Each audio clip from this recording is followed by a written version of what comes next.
morning, good afternoon, good evening. How are you, good people? This is Veronica. Today it's a good day. It's very early in the morning. Yes, let me show you the time. The time is 5:36. It's 5:36 in the morning, and we are heading to where the manna stopped. And the manna stopped. So we are heading to Joshua chapter 5, verse 10 to 12. On the evening of the 14th day of the month, while they camped at the place that we are going, the manna stopped. So let me go for some cup of coffee, and that is my bus. My crew is here, and we are heading to the plains of Jericho.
Plains of Jericho.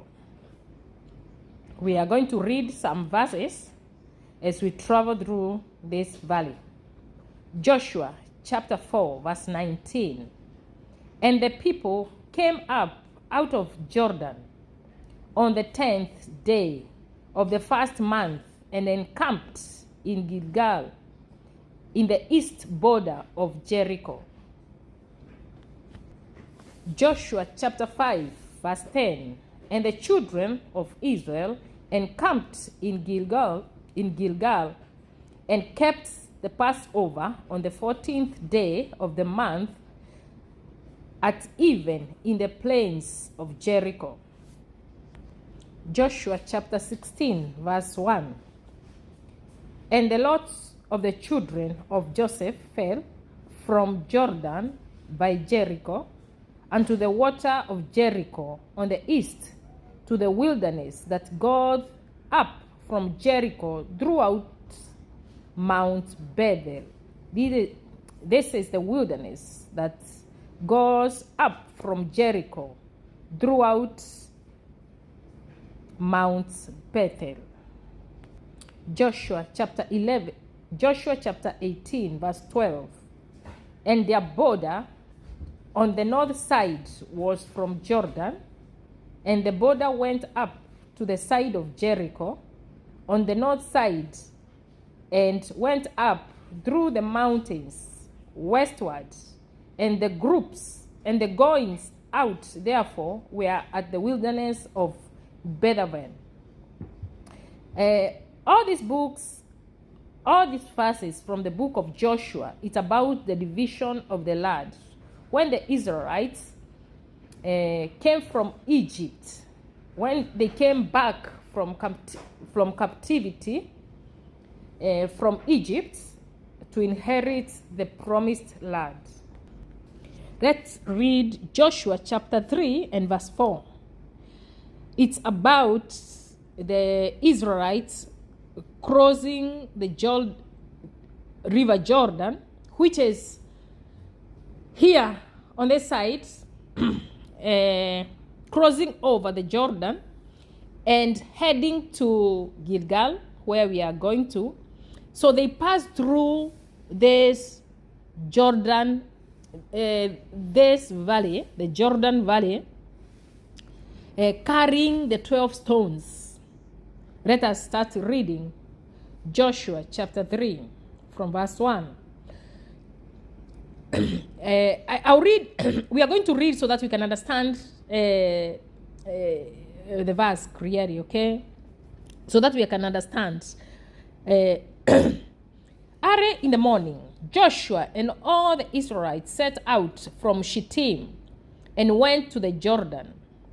Now, they have not crossed over to the side of the promised land. They are on the other side of Jordan country, okay? They are coming from Egypt. They passed through Jordan, and they are crossing over to Jordan, to the promised land, because that is where the promised land starts. They are going to stay at the camp for 14 years, and that is where the ark of God, of the covenant, will stay. It will stay at one place for 14 years as they fight, as they go for war, as they prepare for war to defeat all these, the Jebusites, the Canaanites, the Gashites, and all the Shites. Let's read. Early in the morning, Joshua and all the Israelites set out from Shittim and went to the Jordan, where they camped before crossing over. After 3 days, the officers went throughout the camp, giving orders to the people. When you see the ark of the covenant of the Lord your God and the Levitical priest carrying it, you are to move out from your possessions and follow it. Then you will know which way to go, since you have never been this way before. But keep a distance of about 2,000 cubits between you and the ark. Do not go near it. Joshua said to the people, consecrate yourselves, for tomorrow the Lord will do amazing things among you. Joshua said to the priest, take up the ark of the covenant and pass on ahead of the people. So they took it up and went ahead of them. And the Lord said to Joshua, today I will begin to exhort you in the eyes of all Israel. They may know that I am with you, and as I was with Moses. Tell the priests who carry the ark of the covenant, when you reach the edge of the Jordan waters, go and stand in the river. By then, during Joshua's time, River Jordan was so huge. Right now, it's not so large because of global warming and the farming. Now it's so small, but during the Joshua time, it was huge. It was like 10 meters wide. Let's see. So Joshua said to the Israelites, come here and listen to the words of the Lord your God. This is how you will know that the living God is among you, and that he will certainly drive out before you the Canaanites, Hittites, Hivites, Perizzites, Gigashites, Amorites, and the Jebusites. See the ark of the covenant of the Lord and all see the ark of the covenant of the Lord of all the earth will go into the Jordan ahead of you.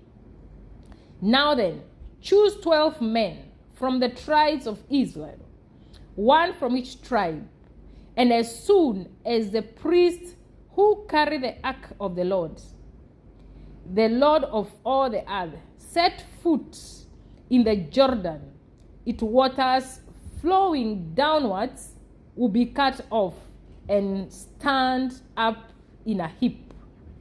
So when the people broke camp to cross the Jordan, the priest carrying the Ark of the Covenant went ahead of them.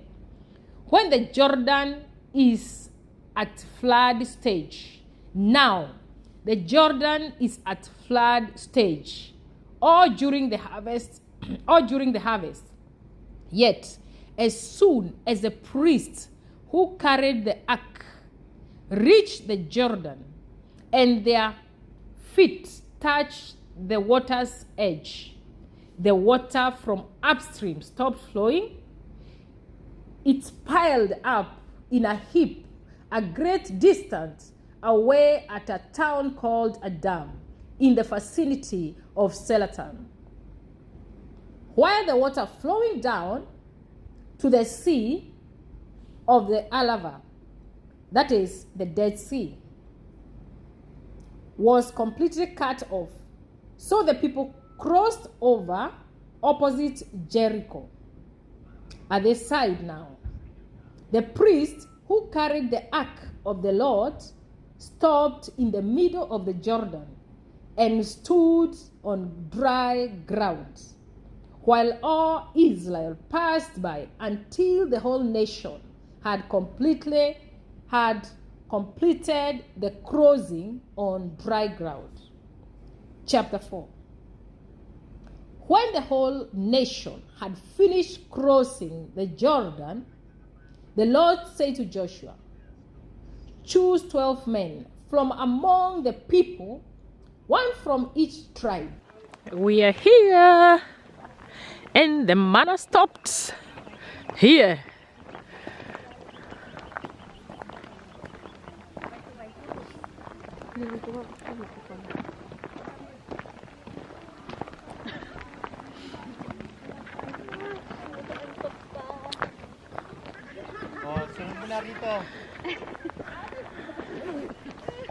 Oh, you want to see what is inside? Let me take you.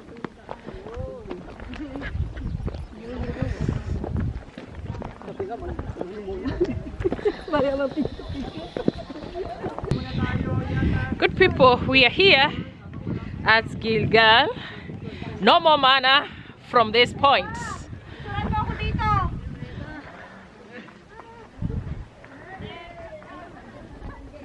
Let's go inside.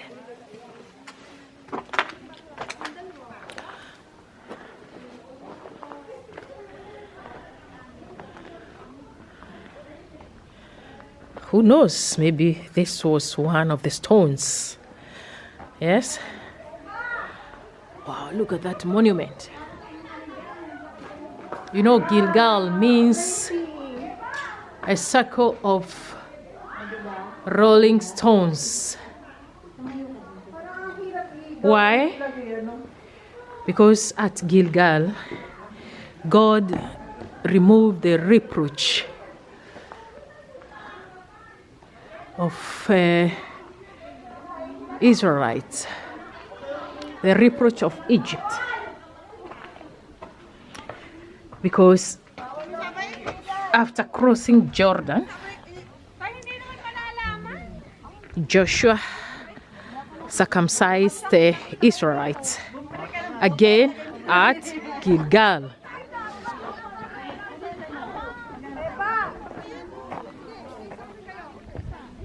Roaring the stones.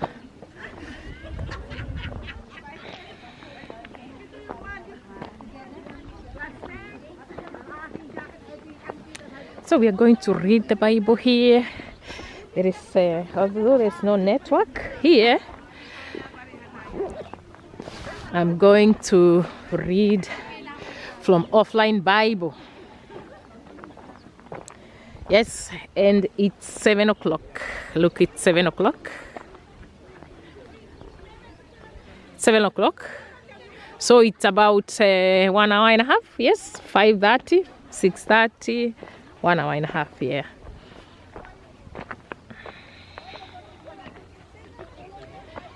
On that side is the mountains of Jordan. In the Bible, they are called mountains of Gilead. Mountains of Gilead. And now we are at the plains of Jericho. Plains of Jericho. You can see on the other side, it's a wilderness or desert. And this side is also a desert. This is Judean desert. And this is the plains of Jericho.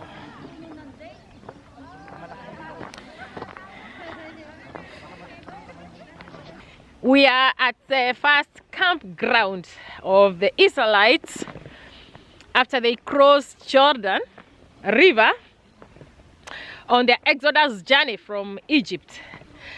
And here we are at Gilgal, and we are going to read Joshua chapter 5 as to see what happened at Gilgal, or where was the last place that the Israelites enjoyed manna. We are here. Yes, we are here. We are here at this place. This is the place where the manna stopped. Here at the first campground of the Israelites, Gilgal. So we are going to read the Bible in the book of Joshua chapter 5. Now when all the Amorites, kings west of the Jordan, and all the Canaanites, king along the coast, heard how the Lord had dried up the Jordan before the Israelites until they had crossed over, their hearts melted in fear, and they no longer had the courage to face the Israelites.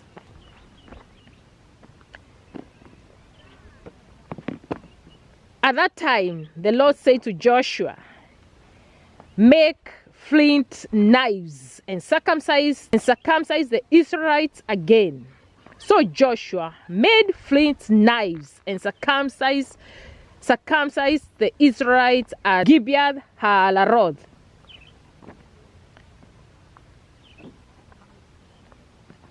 Now, this is why he did so. All those who came out of Egypt, all the men of military age, died in the wilderness on the way after leaving Egypt.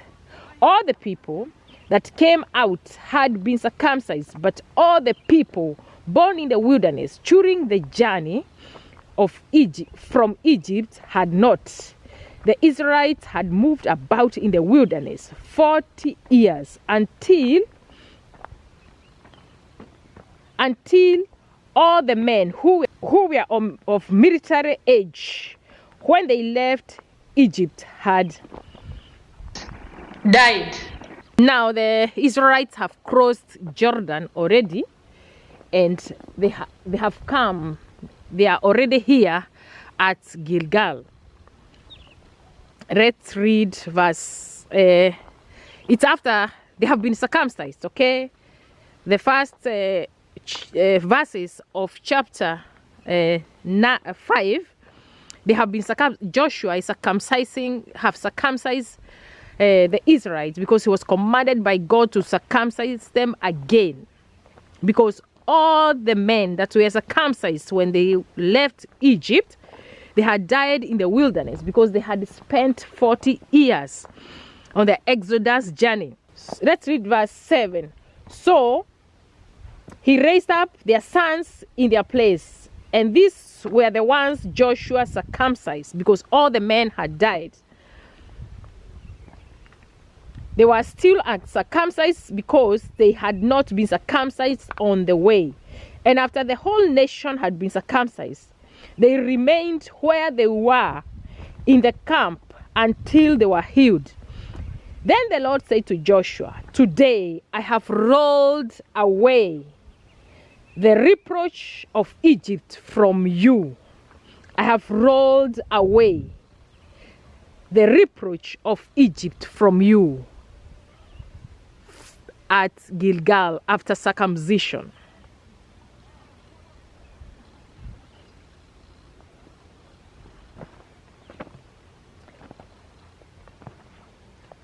Wow, look at this place. Away from you. Wait, I'm still looking at where I'm reading. So the place has been called Gilgal or Gilgal. The place has been called Gilgal. Gilgal to this day. On the evening, yes. Our video is about where did the manna stop? On the evening, Joshua chapter 5 verse 10. On the evening of the 14th day of the month, while camped at Gilgal on the plains of Jericho, the Israelites celebrated the Passover. The day after the Passover, that very day, they ate some of the produce of the land. What was it that they ate? Unleavened bread and roasted grain, corns. The manna stopped the day after they ate this food from the land. There was no longer any manna for the Israelites. But that year they ate the produce of Canaan. Wow. So the moment they ate the produce of Canaan, of the promised land, manna stopped. Hallelujah, that's wonderful. So there is no more manna. Yes, the manna stopped here. No more manna after they ate the produce of Canaan. God bless you. It's Veronica. Here we walk through the Bible. Yes, we step on the Bible, me and you. And thank you so much for them that follows me. It's still early in the morning. I've not taken my breakfast. I know my ribs are very dry. Yes, and it's cold, it's cold. We are in the desert, at the plains of Jericho, at the wilderness of Judea. Yes, and we continue to walk through the Bible, me and you. And thank you so much for following me. I appreciate you so much. I don't take your time for granted. Yes, please put a comment, like the video, and share the video. And I love you so much. Yes, I'm here with a group of people and one gentleman, Yes, this one, you Shalom, need, shalom. yes, you need to visit Israel from where? Every home. Yeah. Places in the world. You can visit Israel everywhere you are. Yes, with you. Yes, of course. Oh my Thank goodness. You, and that is Veronica. Yes, amen. Thank you so much. I think I need to go there now. By the way, this is another video, but I want to show you. This is the altar of Samuel. Remember, Samuel is the one that anointed Saul to be the king, the first king of Israel. And it happened here, by the way, at Gilgal. And it's at the same place that Saul was rejected as king over Israel. He was rebuked by Samuel. Here at Gilgal, you can read through the Bible. You can read through the book of, let me check for you. You read through the book of Yes, yes, yes. Wait a minute.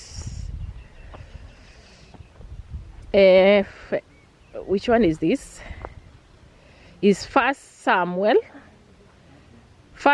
chapter 13. That is where Samuel rebuked Saul. Why did he rebuke him? Because Saul sacrificed. He took the possession of the priests to sacrifice, thinking because Samuel had overstayed. They had spoken with Samuel, and Samuel had said that I'll be back after, I think, 7 days, and he never came back. And Saul did the sacrifice, and so God rejected him as king over Israel. God bless you. I love you.